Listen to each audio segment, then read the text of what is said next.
Okay, so we worked on a lot of recall today. So I started a little bit in the backyard, just kind of how I did last time he was here. And he did really well. Inside in the backyard, he's great and amazing.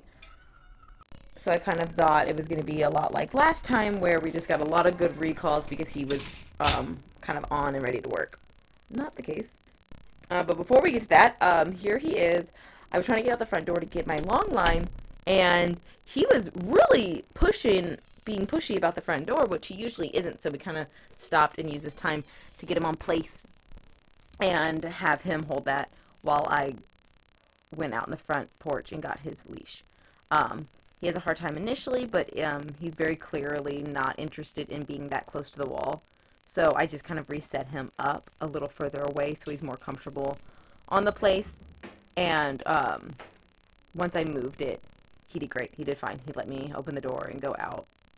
And he wasn't popping up a bunch. But he did really well.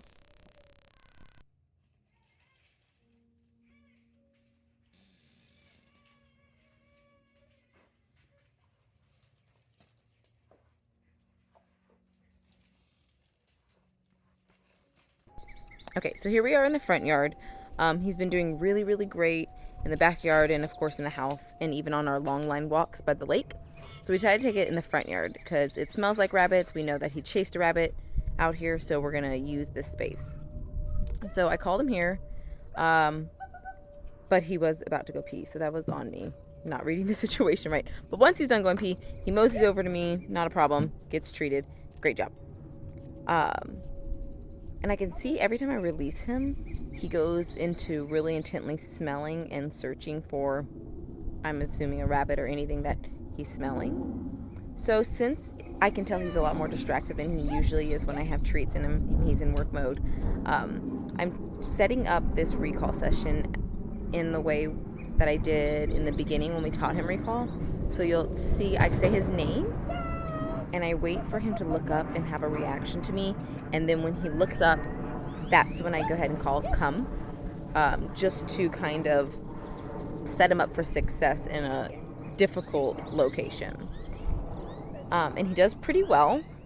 I have to, make a couple sounds to get his attention, but he doesn't too bad over here. So I do it a few more times.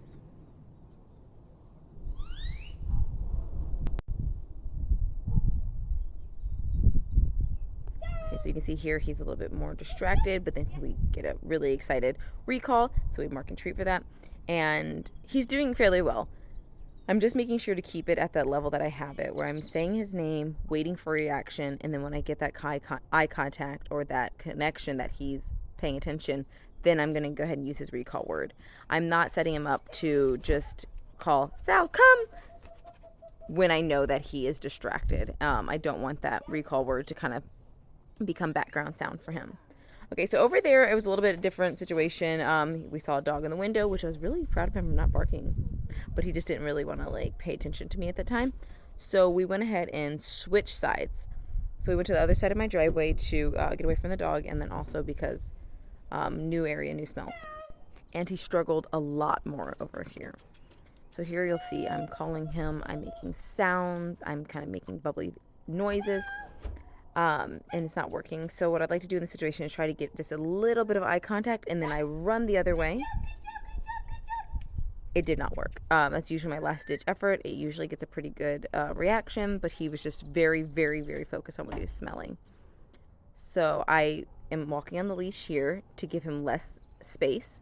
So instead of giving him all the space for the long line, I go ahead and make it a lot shorter to give him a lot less space to sniff. And what I'm going to try next, because again he's way too intently sniffing, is I'm going to try to say his name, trying to get his attention. No go. So he's told me he's done. He's told me he's shut down. He's not able to work right now. So what I'm going to do is I'm going to hold the leash and I'm going to stay in one position, and I'm going to wait for a voluntary check-in from him. I'm going to wait for him to be ready. Okay. He looked at me, marked and treat. He get a couple treats here, then I release him. And now we're going to do recall again, but I'm still not giving him the whole leash. I am making it easier on him by giving him less space to get distracted, and I'm going to do some recalls from the short distance initially. Then I'm going to start giving him a little bit more space and see how we do from there.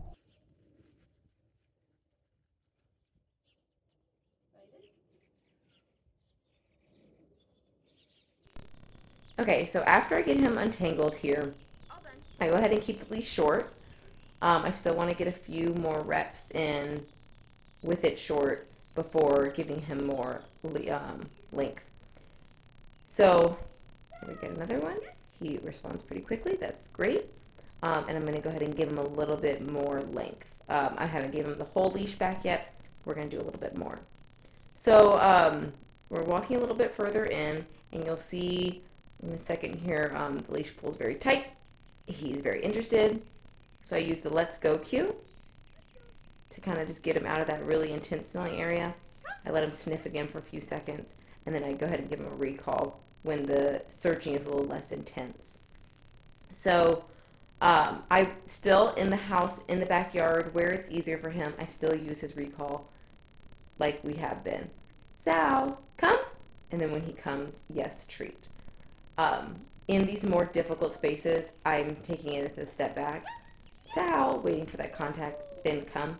That doesn't mean that we can't use his recall other places. I just want to make sure I'm letting him get to the point where he can be successful, so that word is a lot more rabbit proof, if you will. And we'll just keep working it up. This is a great thing to work on, and I'm glad we got this video.